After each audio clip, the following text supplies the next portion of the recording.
Hello everyone, welcome to Rockstar Gaming. My name is Eric. We are going to continue today our recap coverage on DC Superheroes United. There was a lot of stuff that happened over the course of Thursday and Friday, so we're going to go ahead, dive right into it, and take a look at what was revealed in updates number 64 through 70 on Gamefound. All right, so as always, we take a look here at the main page first. The campaign so far has brought in $1,869,442. There's about 4 days and however many hours left in the campaign. It's probably actually closer to 5-ish days, whatever, but that is beside the point. I don't think there's anything else on the main page we need to necessarily talk about at the moment. So let's go ahead and take a look at what the first update was on Thursday, and that was this one here at 11:34 a.m. Put a ring on it. This was basically the update where they added a few new features to that Green Lantern core box that we saw however long ago, adding a few new extra things. Basically, this was kind of like we're hearing what you guys are saying about certain things in the campaign. These are the things that we're able to change right now. They've been doing stuff like this ever since Marvel United 1 with changing the sculpt on Spider-Man for the Spider-Verse box. They do, even though they may not post something in comments and whatnot, they do listen to what people are saying about certain things. And if it's something that they can't change because they do have to get license or approval for these things, they do it. So this update right here, Heroes Unite, where there's will, there's way. So today we like to reveal a couple of cool additions we're making that were created specifically due to our backers' feedback. First, they're going to look at the Green Lantern core box. So Green Power Ring Quest. In desperate times, any being in the universe may be chosen to bear a Green Lantern power ring. If they prove the strength of their will, this module offers the chance to any hero in the game. When a non-Lantern hero completes a mission, they are chosen and gifted with one of the 4 special power rings being added to this box. They take one of the equipment cards at random, being able to start using it right away. If the hero happens to already have 3 equipment cards, they must discard one of them. So if for some odd reason you're playing with these and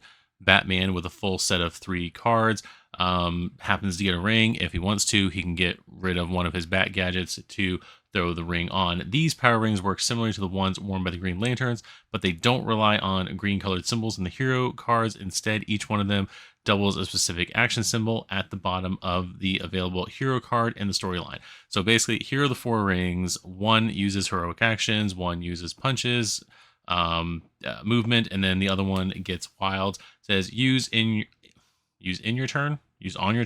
Treat one heroic action at the bottom of one of the last 2 hero cards in the storyline as a double heroic action, then turn this face down. And they're all basically the same with their different symbols right there. So that was pretty cool right there to get that added into Green Lantern. So this is basically everything we're getting now with that. The heroes we already knew about, plus the rings and the 7 team cards, which again, we knew about those team cards before. As the coup de grace, we are also adding an equipment card to the previously unlocked crowdfunding exclusive Katana stretch goal. So Katana right here is getting her Soul Taker sword. It's a permanent effect at the end of your turn. If you defeat at least 1 thug, henchman, or villain that turn, add 1 crisis token to this card. Use on your turn, discard 3 crisis tokens from this card to gain 1 movement, heroic action, or punch token, then turn this card face down.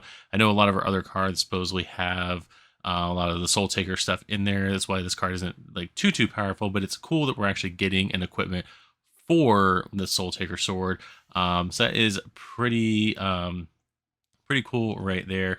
So she is gaining that equipment card. So that's just another fun little bonus that the characters are getting. So let's go ahead and cut over to update number 65, which is the obligatory token update. This is another one of those add-ons for the game that we've gotten a lot during the previous Marvel United campaigns. This is pretty cool though, because they, without saying again the words Marvel United, they have basically acknowledged that a lot of people like me have these tokens already. So they're giving options, and one of them is kind of a weird option, but they're giving options nonetheless for the token sets right here. So today we'll bring a couple add-ons to help you bling out your game with a bit more plastic. Since we are aware many of our backers already own some plastic tokens, we're dividing them into separate sets so you can pick exactly what you need. So plastic tokens core. So this set right here is basically 155 tokens for $30.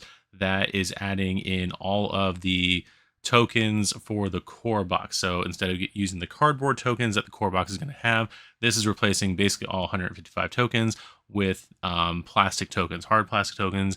You can kind of see how they look by looking at any gameplay video that we have done on the channel for Marvel United.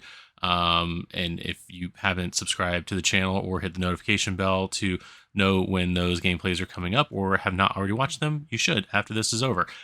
But we use the plastic tokens instead of the cardboard tokens on the channel. Again, like I said, for most of our gameplays, this is the list right here. So it is just the core box. So it's the thug tokens, including the one Joker / thug token that they're going to have, where it's a thug token on one side and Joker on the other side, instead of the civilian.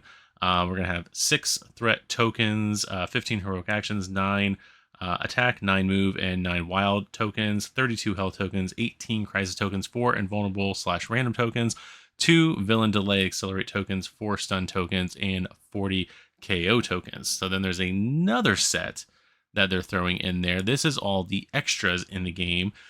For $15, you get all the other stuff that comes with the game. So 47 plastic tokens that replace the cardboard and all the expansions, as well as all the stretch goals unlocked in the game. So basically any character who comes with an extra token or anything like that. The only one I can think of off the top of my head, and it's this token right here, is going to be Cyborg Superman, the Oblivion Stone, I believe that it is.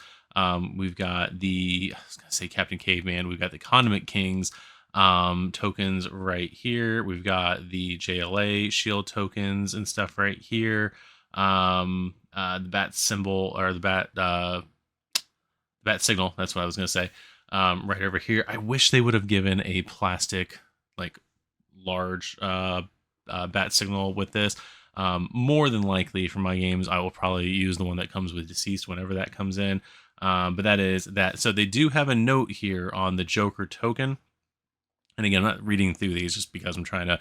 There was a big expansion that they announced earlier. We'll get to that here, not to spoil the rest of the video, but there was a big expansion that they did announce. I want to save more time to go through that because that's going to be the majority of this video. But the Joker token, the one with with the thug on one side and Joker on the other side, with this set, they are going to include that token in here because, again, they're adding it into the core box, right? Am I right here? Right here.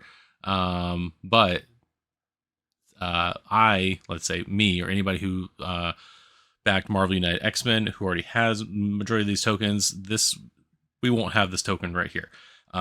So they're adding it in here, but the way they are doing it is they are taking a sticker sheet with 4 stickers of the Joker symbol on there, and they're basically expecting you to take the sticker and put it on the back of a thug token over the civilian side, so that way you can use it in your game that way. So I mean, I get why they're saying that, because basically what they're saying here in the write-up, and I'll just go ahead and read this part of it. That's because the core box token shows a thug on its back, so it needs to blend seamlessly with the other thug / civilian tokens. This is possible to do for the core plastic token set, since those tokens will be produced all on the same sprue. However, a lone plastic Joker thug token included in the set would never blend seamlessly with the thug tokens you already own, which are part of an entirely different print run, and that would defeat its purpose. As a workaround of this issue, we are including a sticker sheet in the set containing 4 the Joker stickers, so you can stick one of them on your existing thug civilian tokens. This way, the thug sides will be indistinguishable. I get why they're doing this, because I have some games, not going to name the game, but even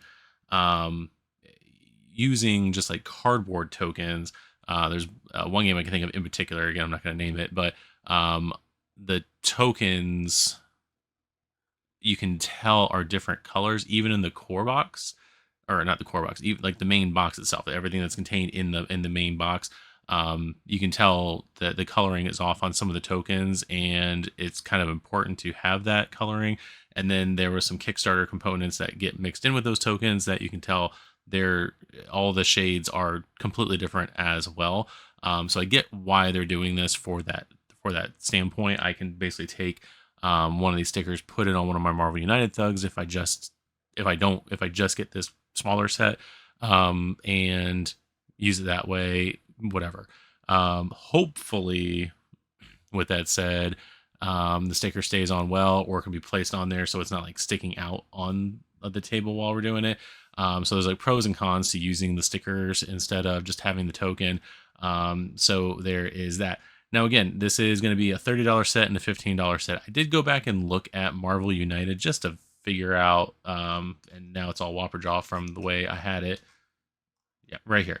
So the plastic token set originally, and this is for 258 tokens, was $40. Now, pricing wise, it is, I mean, things are more expensive now anyway.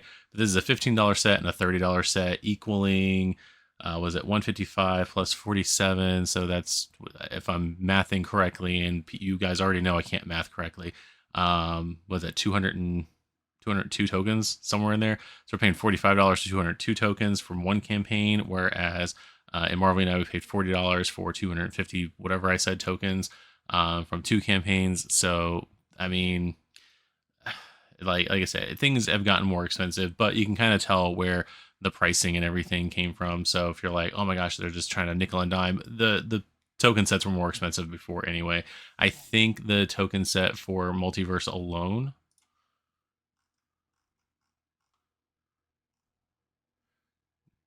yeah, the token set for Multiverse alone was another $20. That's another 100 right there. So you're paying $60 for 358 tokens, whatever it was.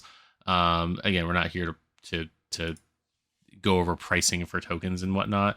But yeah, so there's the tokens. If you have Marvel United and you're okay with the sticker Joker in your plastic set, go ahead and get that. I debate myself on whether or not to get the core box tokens, because on one hand, I already own all the tokens. On the other hand, it'd be nice to have extras, just in case something happens to my existing set. Or, I could pack one with the other game, so I'm not having to go through. I already go through enough Marvel United box just to play a game of Marvel United with certain heroes and stuff like that, certain villains. So to not have to go through a bunch of Marvel boxes to get to, or a bunch of Marvel stuff to get to DC stuff, just keep it separated.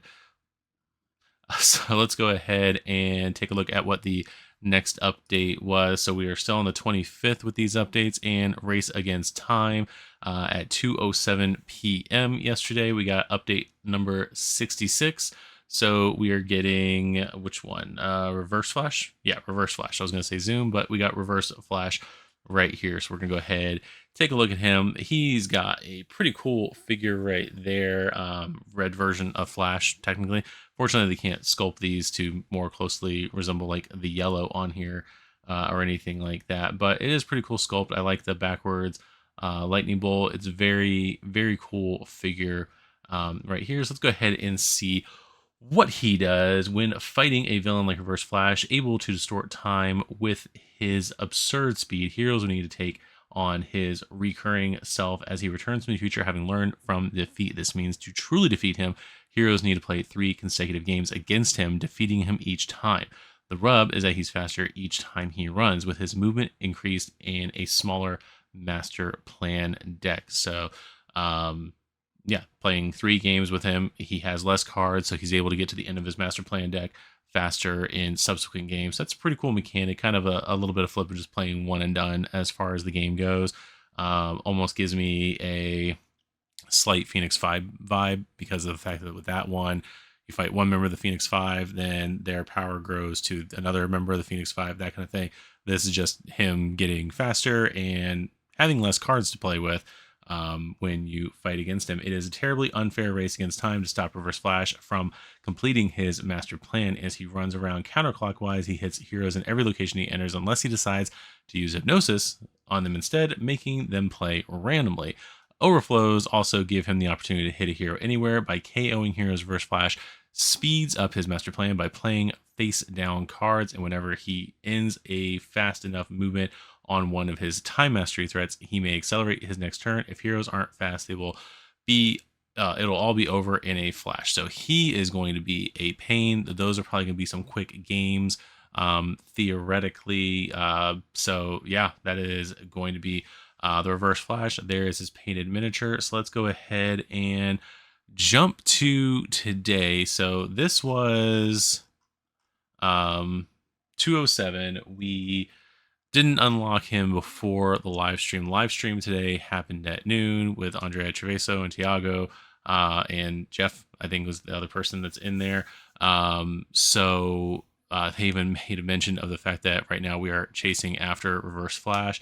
And so we get the reveal of today's expansion, which is Gotham Asylum Breakout. So this expansion is pretty cool. There's a lot of stuff going on with it. It is a very packed expansion. This live stream going over this, they didn't reveal this until what would normally be the halfway mark. They usually, when they do the live stream, they spend most of that first half hour going over all the stretch goals and everything over from the last week. And then they go over after that around the 12:30 mark, they go over the expansion. This talking about the expansion took them into, I think, 1:20 p.m. this afternoon Eastern time. So they definitely went over on this. But this is the box art right there. And Arkham looks awesome in this. And we've got Batman right here, just studying the building, trying to figure out what's going on. All the villains look amazing in this. So we're going to go ahead and scroll down and see what we got. All right, so let's go ahead, take it down here. So there is a video going over it, and you can also see that there's a couple other surprises they had there for backers of the game through crowdfunding. But this is Arkham Asylum Breakout. We're going to go over here and look at the long list of things that this game comes with. Starting with, we get 6 villains with their 6 figures, 60 fugitive cards, 6 riddle cards, 6 villain dashboards, 72 master plan cards, 36 threat cards, and 1 additional token, which is the Two-Face coin. And I'm looking around, I don't see where mine is, because I have actually a Two-Face coin that I think was part of like a DVD box set for Dark Knight way back in the day. I had it when we did the first videos on this, and I don't know where it is, so it doesn't matter. But anyway, so that is what comes with the game. So we got Killer Croc in this, Scarecrow, Penguin, Riddler, Two-Face, and Poison Ivy.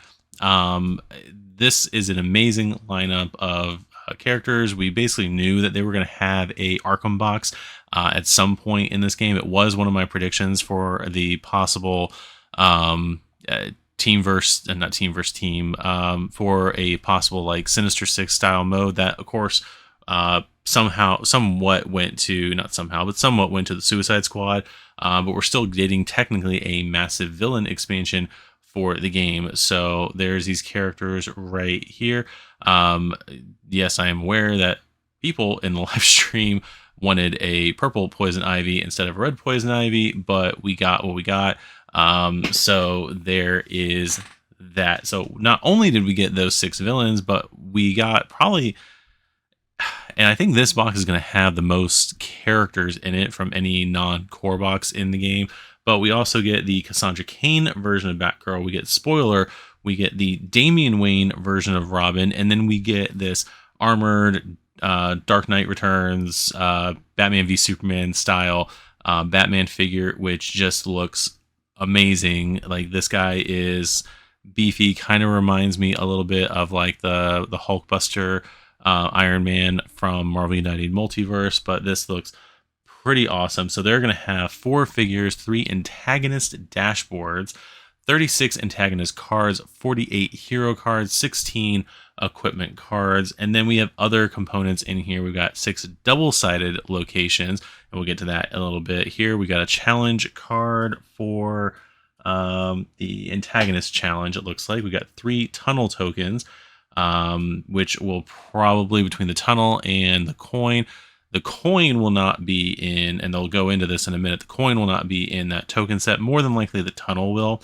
But we got 3 new mission cards right here, 8 breakout cards, and then if you get this In the Kickstarter, you will also get Man-Bat and Mr. Freeze, and as well as Joker and Harley fugitive cards. And we'll go in a minute about what the fugitive cards do. So let's go ahead and actually get in there. So this is going to be a $50 expansion. This add-on brings the world's most infamous rogues gallery, DC Superheroes United. Take the role of members of the Bat family and face off against each of the worst criminally deranged villains Gotham City has to offer. Or for the first time ever, take on the role of these villains in Breakout mode, playing as fugitives trying to escape from Arkham Asylum while Batman acts as the antagonist, doing his best to keep you locked up. This box is chock full of not only amazing characters, but incredibly innovative gameplay.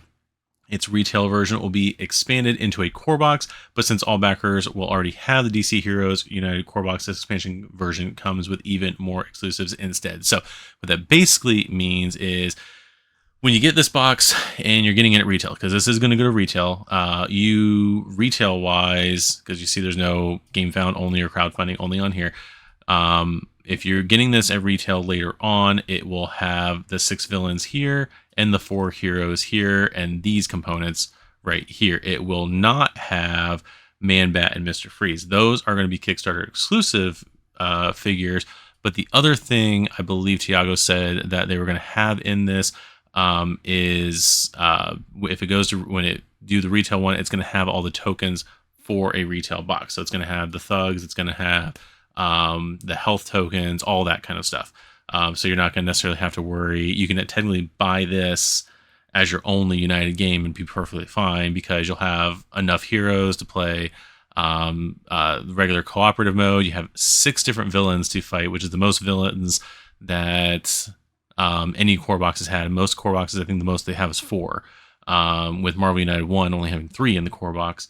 But this is going to give you 6 villains to fight plus the breakout mode. So this is going to be a beefy box, even if you're getting it at retail. So, but this is the long list of things that come with this game. And I will say here, if I did my counting correctly, actually we'll talk about that at the end. We'll go into that because we'll do all that at the same time. But yeah, this is everything that comes with this. So we're gonna have breakout mode, which is actually a new mode in the game. It kind of is like, even though all these characters are red villains, it kind of is like they're dual mode characters, but not dual mode characters because you can't necessarily use their because of the symbols and whatnot, and probably how other things mechanics work with it. You're not going to necessarily be able to use. I mean, some homebrew stuff might help, but I don't think you're going to be able to use these guys in like a normal scenario. Like you're not going to use their fugitive cards in like a regular game. But we'll take a look here. While all the heroes and villains contained in this expansion can be used to play DC Superheroes United in the usual way, the expansion also contains an entirely different way to play the game, turning it on its head. In breakout mode, players take on the role of villains, acting as fugitives, trying to escape from Arkham Asylum, but fulfilling all steps in their breakout plans. This will not be an easy task, as in this mode, a hero controlled by the game acts as an antagonist focused on thwarting the fugitives' efforts and keeping them locked away. The backs of the regular locations in the set feature the breakout mode locations. These blueprints represent the various areas inside Arkham Asylum where the fugitives will have to perform the various tasks to escape. So you can tell that there's no, I think they even go back in here and say it, there's no threat cards in this mode. So you have the plans right here. They do have some stuff where you're placing the thugs here, but you're not going to have the what I can't remember what it's called, the skull tokens, the purple tokens to place on there. The antagonist hero has their antagonist dashboard and antagonist deck. There are no threats, while the fugitive villains each have their own unique fugitive deck, and 6 breakout plan cards are distributed among them. The regular missions are placed by antagonist missions, in which the antagonist will be trying to secure Arkham personnel, civilians, capture prisoners, thugs, or stop fugitives by KOing them. I do wonder, though, if in the cardboard locations set, if they're, because they didn't say anything about including anything additional in that one, I wonder if these are going to be on the other, these cards are going to be on the other side of the existing missions. Because I think that would, that would just save space technically, but but yeah, but for me, I would just be worried I'd get something on the back of them again. And then ruin one side. But let's go ahead and, because like I said, we got a lot to read through here. Fugitives use their cards to perform their turns similar to regular heroes, but the actions they perform and what they're trying to achieve changes significantly. Move actions are the same, but attacks are used to take down civilians, Arkham personnel, discarding them, or to hit the antagonist, who can be attacked using the start from the start of the game. The antagonist can't be defeated, only incapacitated, delaying their next turn. So, unlike Marvel United, where you're taking out, where a lot of times you're just taking down the health of the antagonist, or I'm sorry, of the villain. When you're doing the antagonist, you can defeat them right away, but their KO token, like you said, is going to go right here where normally the threats mission is. So there is that. I'm going to say the antagonist can be defeated, only capacitated, delaying the next turn. The heroic actions are replaced by villainous actions. They can be used to incite riots, moving thugs, prisoners from their slots to one of the locations riding prisoners' slots. Once those slots are full, a fugitive can spend a villainous action to discard them and immediately use their location's effect, drawing cards, gaining tokens, moving civilians, or recycle their hand. So, like I said, a lot of differences in the way they run, and we'll kind of see it. I'm going to jump down here to Two-Face. Where is he? Right there. So you can see that the symbols are different because there's this bomb symbol right here, which again, I don't think we're gonna get those tokens. I think we're just using heroics to represent those. So that's how that's gonna look on there. Each breakout plan card lists a specific condition, like being in a specific location under specific circumstances. A lot of uses of the word specific, such as making sure it's free of civilians or antagonists, filled with rioting prisoners, or there's a fugitive in the opposite location creating a distraction. While the condition is met, the fugitive needs to execute a specific task, like spending a number of villainous actions, taking down a civilian, or incapacitating the antagonist in order to fill the breakout card and discard it. Breakout cards are these ones right here, these orange cards with a that look like they're files, is what I was going to say. I believe that's the way a lot of the cards look in here. Like it's like the files on the different villains and stuff like that. Only once all breakout plans have been fulfilled, the fugitives can escape from Arkham through the cell block location. If all fugitives manage to escape before anybody runs out of cards or the antagonist completes all their missions, they win. Again, the fugitives only have 10 cards in their deck. It's not a normal 12 card deck. So there is also that. So you're going to run out of cards slightly faster, at least 2-ish turns faster. All villains contained in this box are Arkham inmates that can be played as fugitives, coming with their own unique fugitive decks, which will be explored briefly in the individual sections below. The Batman contained in the set is a standard antagonist. However, the set also contains components to use either Superman or the Flash from the DC Superheroes United core box as alternate antagonists, bringing more variety to the breakout mode.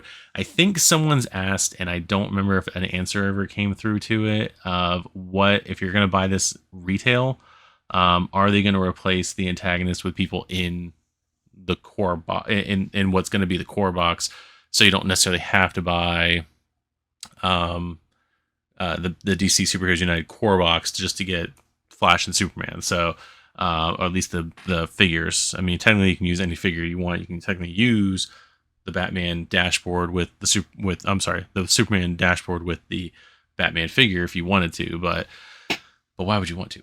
So, I mean, to save money, that's why. But anyway, so here is Batman donning his mechanized armor. Batman is certainly not playing around. His band basically beats up all fugitives and thugs caught anywhere in his vicinity, rescuing any civilians, and overflows deal even more damage. In full vengeance mode, Batman hits back any chance he gets.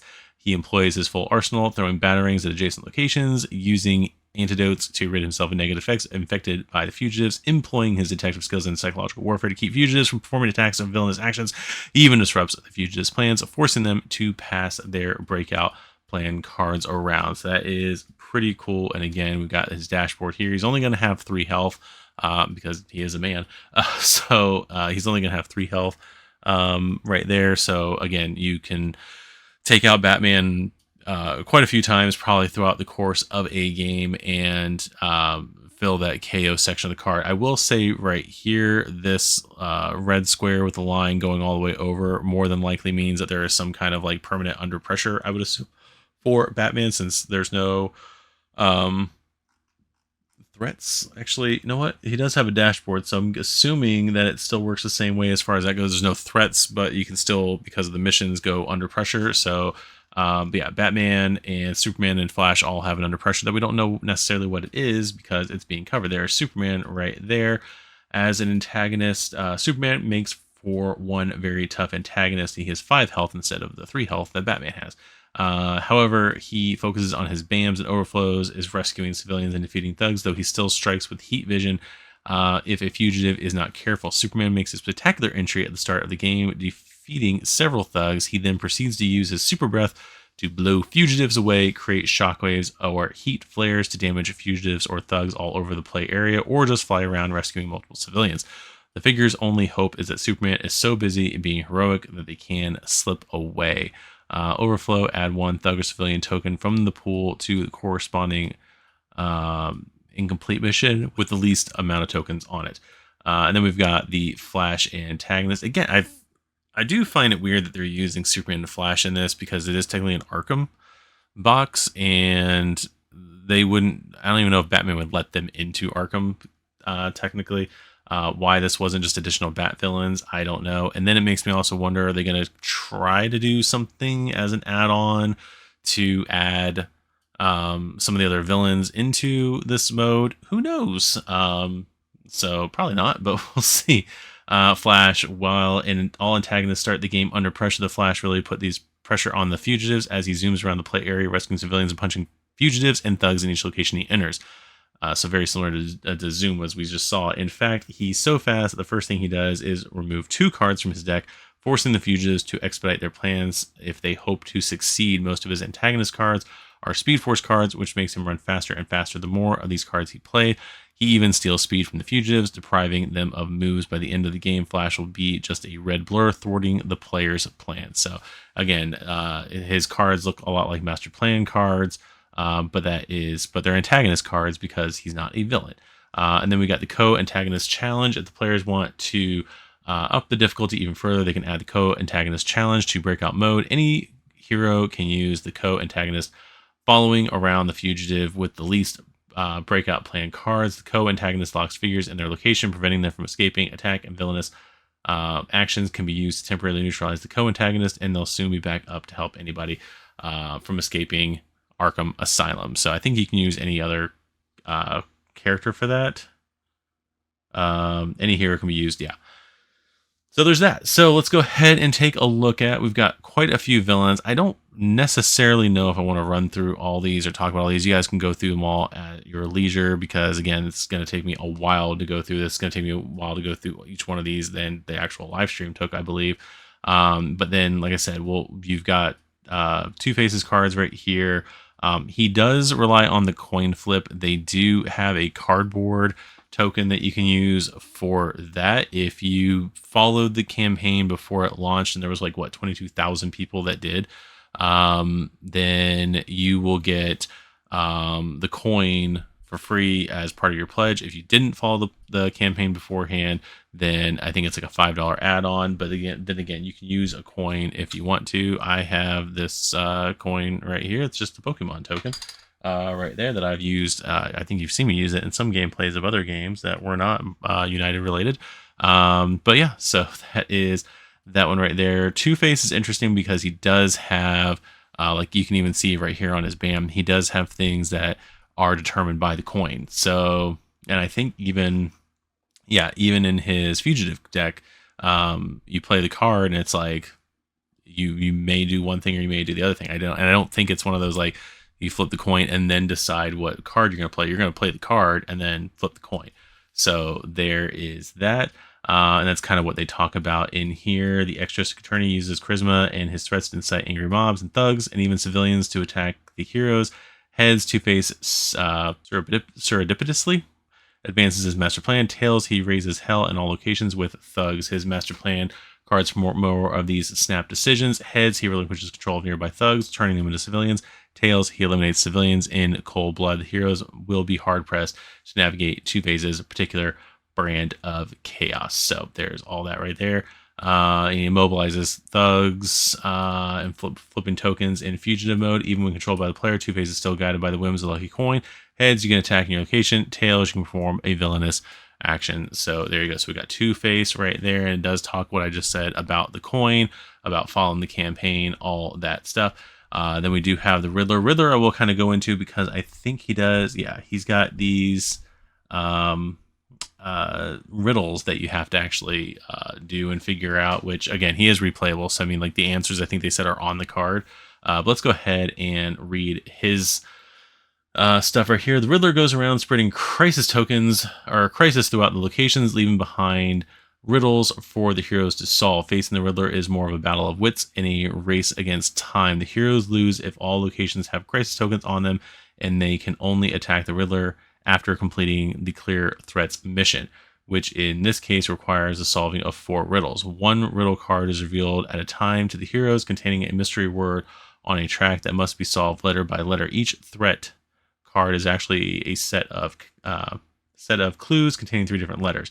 The heroes must visit the right clue with the next letter in their current riddle to advance on the track, eventually solving the riddle and moving the next one. But the clock is ticking, and the Riddler will often play face down master playing cards if the heroes displease him with their riddle solving. So there's that. So it'd be interesting to kind of see, because even that write-up, I'm still kind of like slightly confused on what exactly you need to do, because it's not like you're not going to replay through the game and not play as Riddler because, oh no, I solved all the riddles. I don't think it's that like I need to solve the riddles in order to play this game, and I've already solved them, so why would I play him again? Like I said, they said it was something like doing with the track, so it's probably going to use the cube that comes with the core box for all that stuff. So there is that right there. Then we've got the Penguin with his cards right here, all his fugitive stuff right there. Again, I'm not going to necessarily go through them. He does get henchmen in the form of Ignatius Ogilvy, no idea, and Lark right there. So there is his stuff. He's gonna have different umbrellas. Is he got have? Yeah, it's gonna be his cards over here. Helicopter umbrella right there, poison umbrella, net trap umbrella. So he's gonna get all of his different things right there. We've got poison ivy, who again,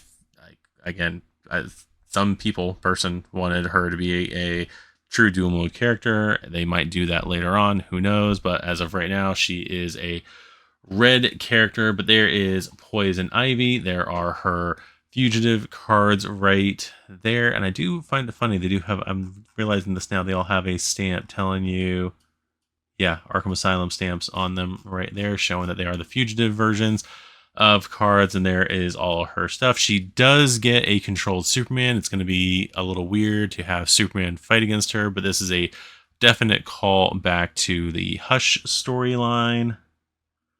And that's a red trunk Superman right there.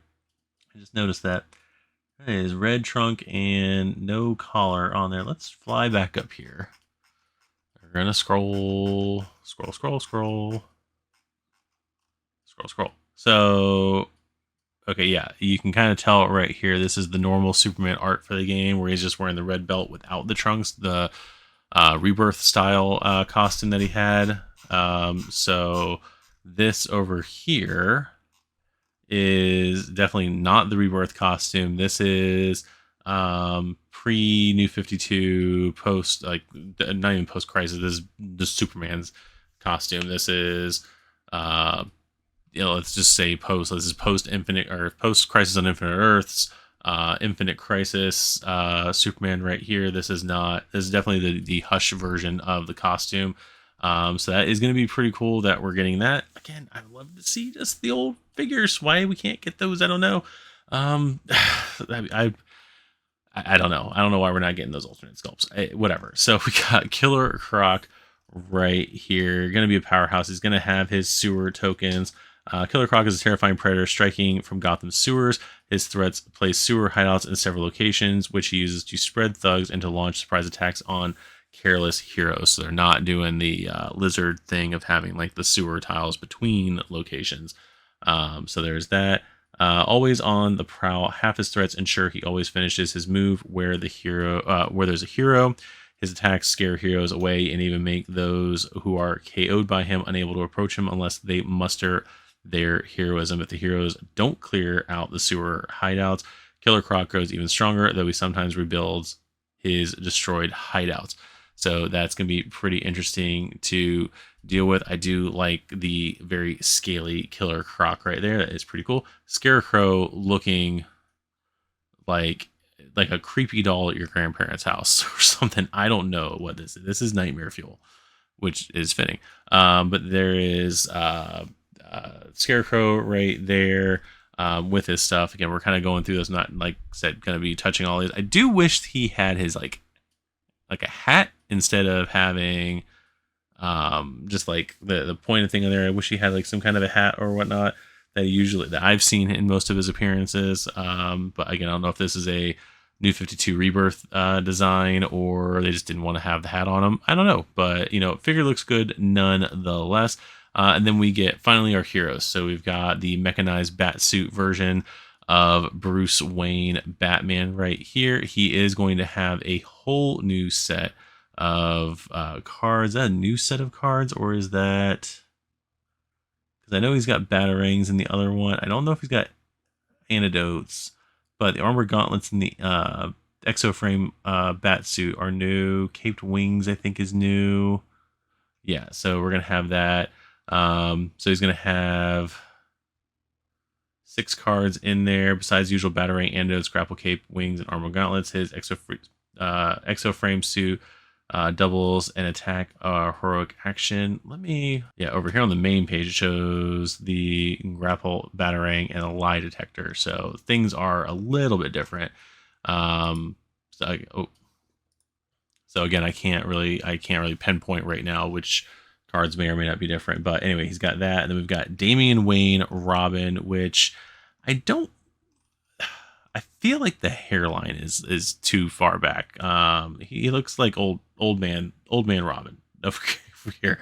But anyway, the son of Bruce Wayne and Talia al Ghul, Damian Wayne makes for a formidable Robin. He inherited not only his father's resources to give wild tokens to any hero, but also his genius intellect, allowing him to do anything he wants with symbols on the previous hero card. From his mother, he got the assassin training to take down henchmen quickly and efficiently. His martial arts training also allows him to charge a card so he can flip it at the right moment to evade damage and deal a surprise hit. Besides battering, Robin's arsenal consists of a rope to swing around or pull thugs or civilians to his location, and his signature battle staff, which can knock down several thugs in a row. So there are his 3 things right there. And then we're going to go on to Cassandra Cain right here. She's going to have 4 different things: a grapnel, bat cycle, batarang, and then she's got smoke pellets right there. Taking over the Batgirl mantle from Barbara Gordon, Cassandra Cain brings her intense League of Assassins training to bear against wrongdoers. She takes down henchmen quickly, and after charging her stealth,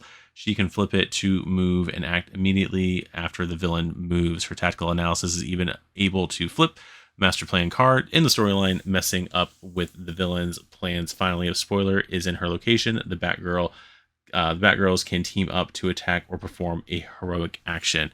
So spoilers in the location. I don't know if they're going to throw Barbara in there as well or not.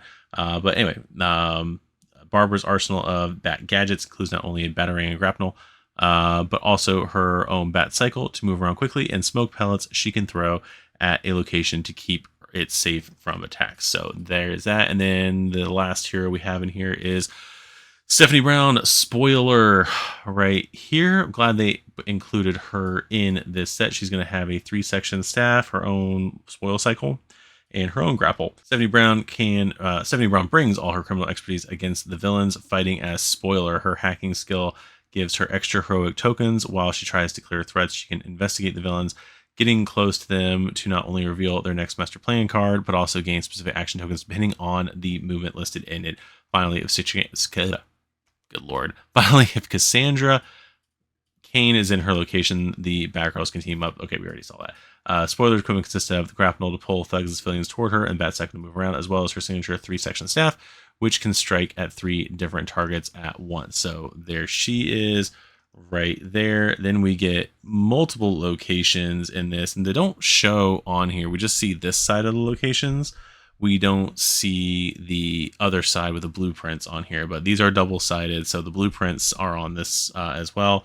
Again, we're getting a couple of different locations here with the negative effect of the intern right there and the persistent effect of the Gotham City sewers. We got the Ace Chemical Processing Plant, Gotham City Zoo, Gotham City Cemetery. Is there anything on here where Batman gets moody? No, I don't see. Usually, for some reason, there's a Batman location or a Gotham location that makes Batman all whatever. But anyway, so exclusive bonuses. Again, not going to go through too much of these, but this is going to be Victor Freeze, Mr. Freeze. Right here, he is going to be standing on a pillar of ice right there. The helmet does remove, so if you want to paint the head, you can. So that way, when you're not painting the whole thing, and then having like a red head underneath that glass right there. Very similar to the way Nemesis is going to work in Marvel United Multiverses Age of Apocalypse box. So there is that right there. He is also going to have a fugitive mode. So all the characters that are coming with this box are going to be part of that fugitive mode that you can use them for there. So there's all his stuff right there. Then we get Man-Bat as well. He is going to get an extra thug of She-Bat. So there is Man-Bat. They even said between Man-Bat and all the characters with capes in this box, they are really still trying to figure out how to get everything stored in here. The box is probably going to be way thicker than they are showing in here. I'm probably assuming more than one tray. That's just my assumption.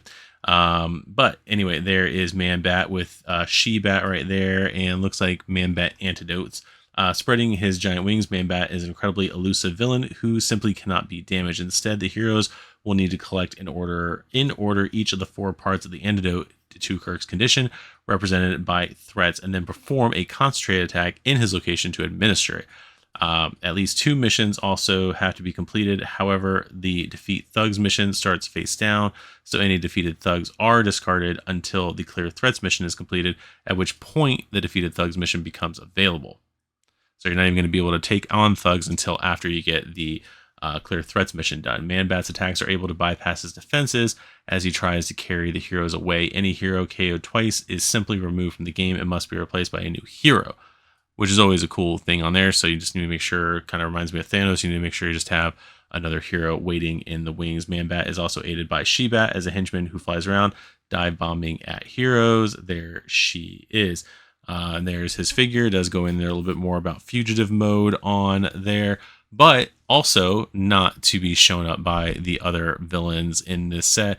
The other 2 main Arkham villains, Joker here and Harley Quinn, are also getting fugitive cards. And they are going to have cards, I believe, where they can team up with he can team up with Harley, I believe. Actually, no, Joker's not going to be able to, and it doesn't look like Joker's teaming up with Harley. His main thing, and I forgot from the live stream, as I'm going back through and reading this, is that he's got his last laugh card right here. Basically, he's going to escape, because like I said, with our last laugh, he sets the antagonist back on a mission as long as all breakout plan cards are fulfilled, giving everybody more time to escape. With my last laugh, the Joker bolts on his own, with the game ending soon after his escape. Too bad for any other fugitives who were not able to escape in time. So it's basically one of those, like, that's we all have that one friend who, even though it's a cooperative game, is still going to be out from themselves, and that's going to be the person who's going to pick Joker. So there is that. He's going to win the game, not we're going to win the game kind of thing. Harley Quinn right here is the other fugitive, and she does partner with Ivy to perform villainous actions, though she can easily miss her put-in, running into Joker's arms to escape the antagonist and prepare for the counterattack. So she does have cards that do both interact with Joker and Poison Ivy, so that is pretty cool for her. But that is going to be the Arkham Asylum Breakout box right there. Again, awesome expansion. Even without the fugitive mode, just the amount of villains that you're getting with this, especially in the Kickstarter version and the heroes we get, it's going to be a pretty cool box. Then we got a double dose of stretch goals today after that expansion. 10 minutes after the live stream was done, we got this update right here for Star and Stripes. So basically, scroll through down here, we are getting Stargirl, who I believe is a JSA member.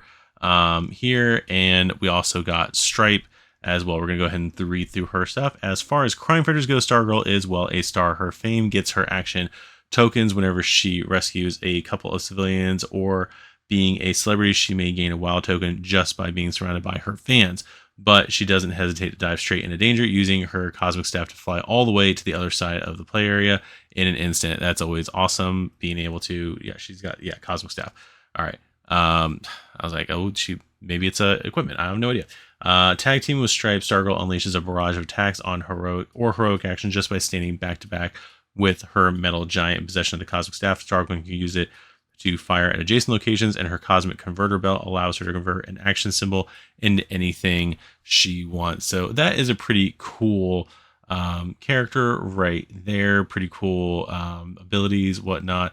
But then we also got Stripe, which is, Stars and Stripes. That's like their thing. They're a duo on there. Hence why there's no like villain in between these as far as stretch goals go.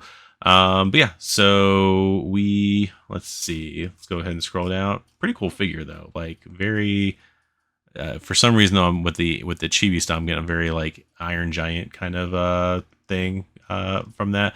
But Stripe is a fearsome, gentle giant whose main concern is making sure Stargirl is safe whenever he moves. He can always carry Stargirl on his back, and when they're together, they can coordinate to unleash a powerful attack. Several of his cards can be charged, so Stripe stays on alert to come to Stargirl's rescue when needed. When she's being attacked, even if she's in an adjacent location, he may flip a card to dive in front of her and absorb the damage. I would almost think that, and there's the scale comparison right there, I would almost think just the way that he kind of works, that he would have been a good candidate for like the sidekick mode. But they're not doing that with that. They're going to make them both blue, so that's kind of fine. It just seems like he's got a lot of things that would rely on her, so it'd just be interesting to like maybe make that a sidekick. I don't know. But anyway, let's go ahead and take a look at the next update, which was update number 69, and I believe, this is the one update. So the beginning of this update, and we're going to go to Twitter here in a second, kind of go over a little bit, but this one also talks about Brazilian shipping right here. So this is a little blurb that relates more to this. So on just before this update, CMON posted this, and I know there was a lot of people who were asking about Brazilian shipping. Even in my own comments, I had people asking about shipping stuff in there, and this is basically CMON's answer to that. It says, as many are aware, CMON has encountered major difficulties in Brazil with regards to shipping logistics and customs, with unanticipated duty fees and constant packaging losses of returns. This led us to make a painful choice to stop shipping to Brazil for our latest project. Since then, we have continuously looked for solutions to rectify this. We are happy to report that recent updates have finally resulted in deliveries of older projects to start delivering smoothly. This showed us that we can safely start shipping to Brazil again. What this means is, and there's a whole graphic right here, so we'll go ahead and click on that. What that means is, specifically for DC Superheroes United, Brazilians can now pledge for this project, and with other projects, Dune, Desert War, pre-orders are now open to backers in Brazil. The Deep End pre-orders are now open for Brazilian backers. The Genesis Clan Wars, Brazilians will now be able to late pledge. God of War, the board game, Brazilians will now be able to late pledge and complete their pledge manager, and the Song of Ice and Fire Tactics. We are reopening late pledges to allow Brazilian backers to pledge and complete their pledge manager. So that is basically all of that right there. It says, as you probably know, we recently encountered major difficulties. So this is basically a shortened version of the I was gonna say the Kickstarter post, the Twitter post right there. So yeah, they are officially opening shipping to Brazil. So if you didn't read through the comments, you didn't see this update, or you didn't see, whatever, this is me basically saying they're opening Brazilian shipping. So anybody who's in Brazil, you guys have that. Awesome for you guys. And then the other thing they said in here was that they're going to have a final live stream on July 29th, which I believe is Monday. Yes, that is going to be on Monday at noon. There's going to be a live stream. Basically, more than likely what they're going to announce on there is they're going to announce one last expansion, which I know a lot of people are hoping it's like a War of Light or Blackest Night style expansion. And then the other thing, more than likely, they're going to announce on that day is going to be the all-in pledge. And at that point, we should start seeing pledges jump, numbers jump and everything with that. So there is that. So we got our next update right here, which is the Bat Cave. So we're getting a new location as well as 4 new Bat gadgets. The Bat Cave, if there are no villains or thugs here, which is only 2 spots for them anyway, you may discard 1 card to flip face up one of your hero cards in the storyline, meaning that any of those flip cards that you burned in order to do an action on that card, this basically will allow you to refresh it. Or if you're Batman, you may remove from the game 1 of your equipment cards to take 1 of your not chosen ones, meaning you won't get it back, but you can basically allows you to mid-game swap your equipment cards. So that is pretty cool for Batman at the very least. Doesn't help the other Bat characters, but the Bat Cave location is a place for heroes to regroup and strategize. While it starts empty, players need to make sure to keep thugs and civilians out of it, or it can easily overflow. But if you can keep it thug free, they'll be able to flip face up any of their cards in the storyline that was flipped face down. Batman gets some extra stuff, so we already talked about that. So to fill the Bat Cave, we also have the Bat Computer right here which is for Batman family. So this isn't a specific Batman card. Anybody in the Batman family can use the Bat Computer. We also got the Bat Suit, which can apparently be used by Batman or Robin. So there is that. We got the Shark Repellent Bat Spray, which looks like can also be used by Robin at the very least, with the IN right there on the end. And it doesn't specify which Robin either. And then we've also got the Hellbat Suit right here. Let's see. The Bat Computer can be used by any member of the Bat family to retrieve the information needed to reveal the next Master Plan card. It's free for Batman, but for anybody else, it takes an action to do it. The Bat Suit can be used by Batman or Robin, allowing them to double an attack or heroic action they perform, though Robin removes it from play after using it. Shark Repellent Bat Spray can be used by Batman or Robin to defeat a thug, but it's especially useful to shoot away characters that happen to be a shark. So King Shark, sorry about that. The Hellbat is a terrifying suit that gives Batman a move and a wild action at the cost of his own cards.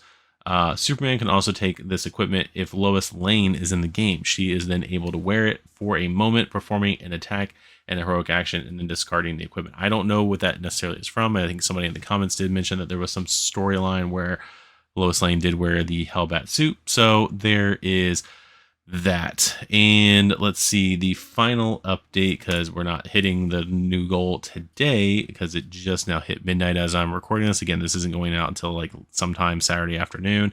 But there is that. So what goes around comes around.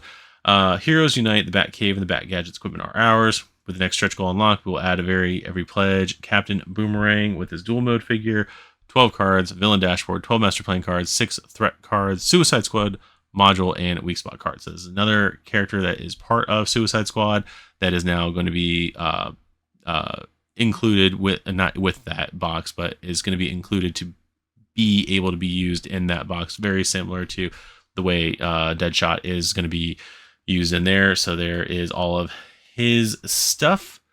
Let's see. While it's not really in his nature, Captain Boomerang may act as a hero when the situation calls for it. He may seem like a one-trick pony with all his boomerangs, but it's a surprisingly effective trick. Short-range boomerangs hit an adjacent location, coming back to his own location, while long-range boomerangs can circle all the way around the play area. And then there are explosive boomerangs that just blow a hole nearby, and if Captain Boomerang is KO'd, he can flip his delayed blast boomerangs to knock out a few thugs as he goes down. As a regular conscript of Task Force X, Captain Boomerang can be used when playing the Suicide Squad team deck included in the Suicide Squad expansion. It did not mention, I'm realizing now, in the Batman Arkham Asylum box, Arkham Asylum Breakout, whether or not any of those Bat characters are going to be used in either Gotham Knights or Batman Incorporated. We'll have to see when they hopefully finally come out with the final list. As a villain, Captain Boomerang is in his element, executing a jewelry heist. His threats represent the steps of his heist, so he needs to go around the locations, clearing each one of the threats himself in order to complete his plan. Heroes can slow him down by intercepting him in those locations, though he'll get a black eye for their troubles. Naturally, Captain Boomerang will use his weapons of choice to keep the heroes at bay, hitting multiple locations with each BAM, using explosive boomerangs that devastate the vast area, and inflicting debilitating blows when heroes least expect it. So he's basically just going to be blowing up everything with his boomerangs. Captain Boomerang also comes with a module that can be placed on the Suicide Squad dashboard, included in the Suicide Squad expansion, as well as his own weak spot card, so he can substitute one of the villains in that special multi-villain mode. Captain Boomerang brings to the Suicide Squad his signature way of striking heroes in multiple locations with his BAM. So again, we are getting regular mission for him. So he's not, even though he's going to be in the Suicide Squad mode, he's not going to be in that two villain mode that they're going to have in Suicide Squad, which is okay. But yeah, he's going to hit his own stuff there. That is the last update, I believe. Let's go ahead and refresh and see where we is. We are at 1872.265 right there, and I think Captain Boomerang is at 1910. So we are having big giant goals here, like a 70,000 goal to get from Batcave and Batgear to Captain Boomerang. So I don't know if they were just anticipating that they wanted the weekend to be slower with that stretch goal, because I mean they could have made that stretch goal anything they wanted. We could have already unlocked it at 30,000 if they would have done that, but they decided to make it 70,000. So there's that. So as always, now we're going to go ahead and check out the list. So we got all these things here on day 17. We're looking at a 19K goal right here. One of the things I did mention earlier, adding in the two dual mode characters as far as stretch goals, we are at 17 stretch goal villains, meaning 17 stretch goal dashboards. So from that, the cardboard villains update, we do have the cardboard update. It said we would have 20 plus stretch goal villains or stretch goal dashboards in the game, and we're at 17 now. So we're getting hopefully a minimum of 3 more stretch goal villains in the game, possibly more, depends on how the last 48 hours is going to go. And then it said 15 other to be revealed villain dashboards. Technically, between the villains in Arkham and the antagonist dashboards for Superman, Batman, and Flash, that's 11 out of the 15 right there. So yeah, we are getting to very close to the end of the line here, with 4 more,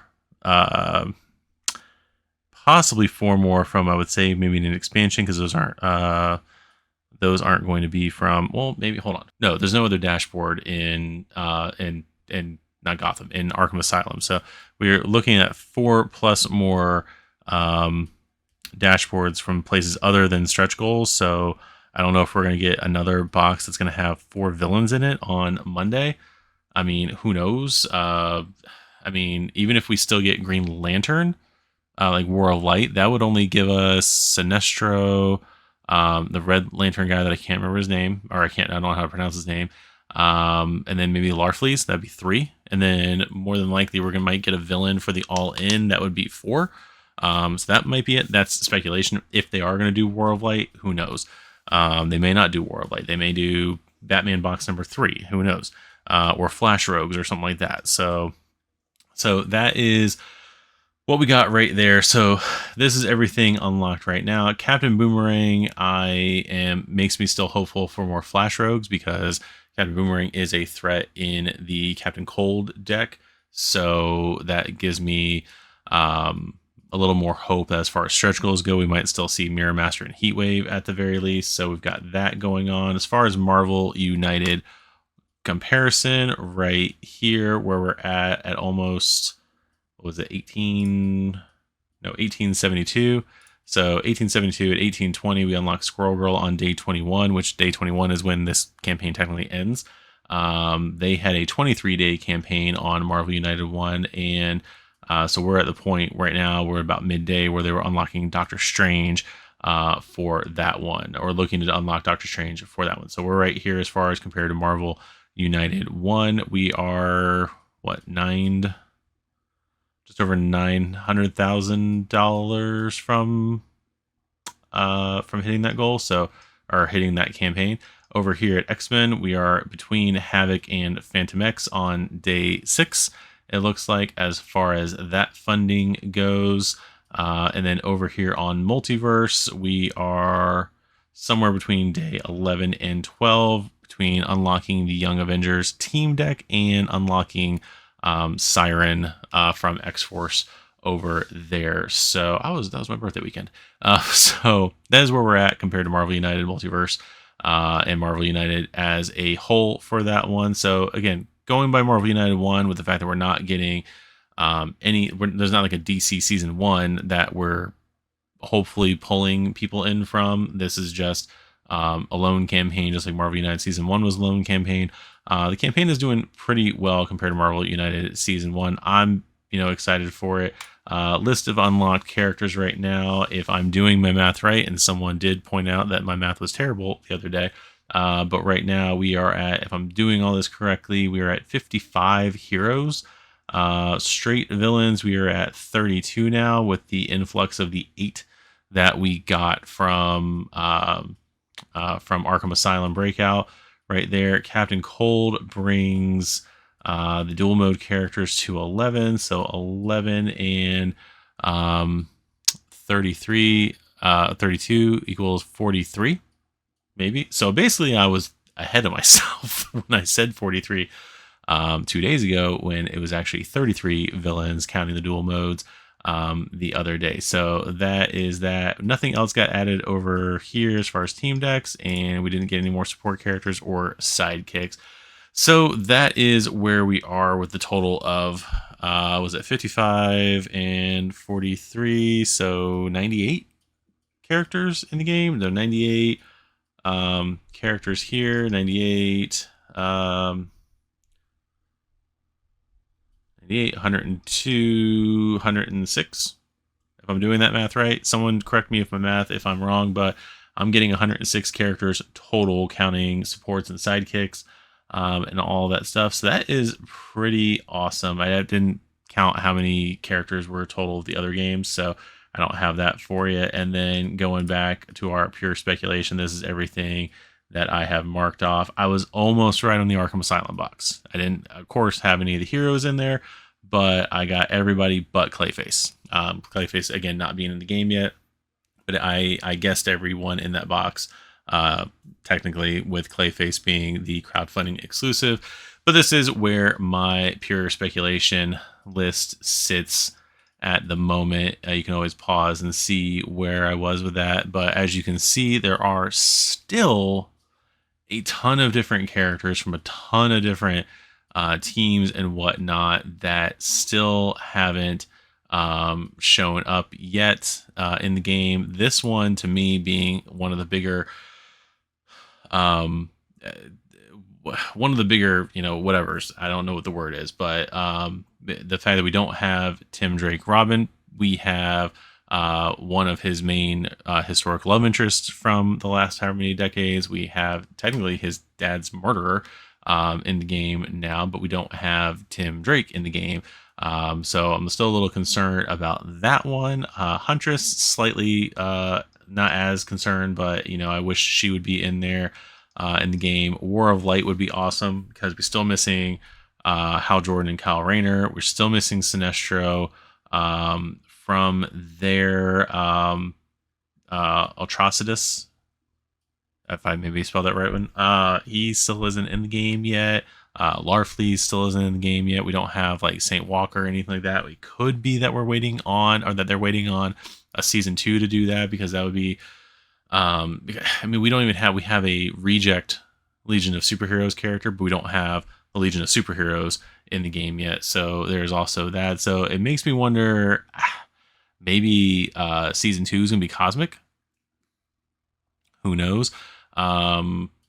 Doing Legion of Superheroes and Green Lantern as main focuses on there, while also filling in JSA and additional Bat characters. Because even here, we're still missing Mad Hatter. We're still missing Killer Moth, Hush, Clayface, we're still missing technically. Superman villains, we're still missing General Zod, Metallo. Imperiex, we haven't seen yet. Black Hand and Hector Hammond, to me, would be more famous Green Lantern characters. Zoom, I didn't mark off on here because technically Reverse Flash and I believe Zoom are two different characters. But we've got, we could always get that in there. Dr. Light, Blackfire, Solomon Grundy, we still haven't seen. Maybe he will show up on Monday. I don't know.